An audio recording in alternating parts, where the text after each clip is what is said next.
अकबर बीरबल की कहानी आधा इनाम। यह बात तब की है जब बादशाह अकबर और बीरबल की पहली मुलाकात हुई थी। उस समय बीरबल को महेश दास के नाम से जानते थे।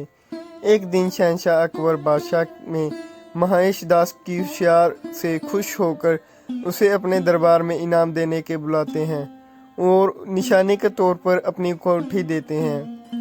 कुछ समय देर बाद महेश दास सुल्तान अकबर से मिलने का विचार बनाकर उनके महल की ओर रवाना हो जाते हैं। वहां पहुंचकर महेश दास देखते हैं कि महल के बाहर बहुत लंबी लाइन लगी हुई है और दरबान हर व्यक्ति से कुछ ना कुछ लेकर उन्हें अंदर जाने के दे रहा था।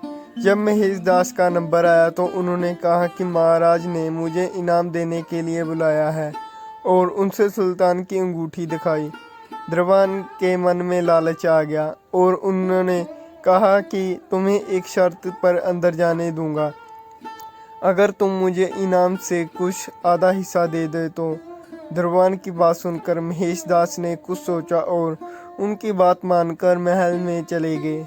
दरबार में पहुंचकर वहां अपना नंबर आने का इंतजार करने लगे। जैसे ही महेश दास की बारी आई और वो सामने आए तो शहंशाह अकबर उन्होंने देखते ही पहचान गए और दरबारियों के सामने उनकी बहुत तारीफ की।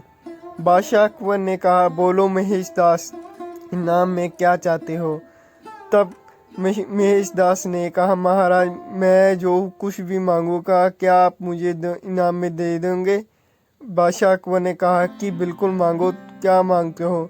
तब महेश दास ने, महाराज मुझे पीठ पर 100 कोड़े मारने का इनाम दे। महेश दास की बात सुनकर सभी को हैरानी हुई और बादशाह अकबर ने पूछा कि तुम ऐसा क्यों चाहते हो?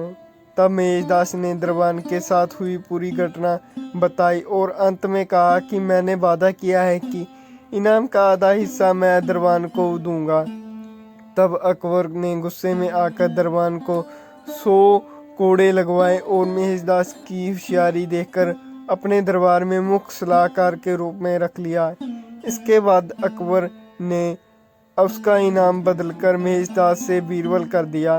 तब से लेकर आज तक अकबर और बीरबल के कई किस्से मशहूर हुए हैं।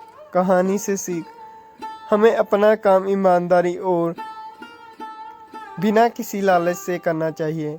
अगर आप कुछ पाने की उम्मीद से कोई काम करते हैं तो हमेशा बुरे परिणाम का सामना करना पड़ता है, जैसे इस कहानी में लालची दरबान के साथ हुआ। धन्यवाद। अगर आप हमारे चैनल पर नए हैं तो सब्सक्राइब जरूर करें।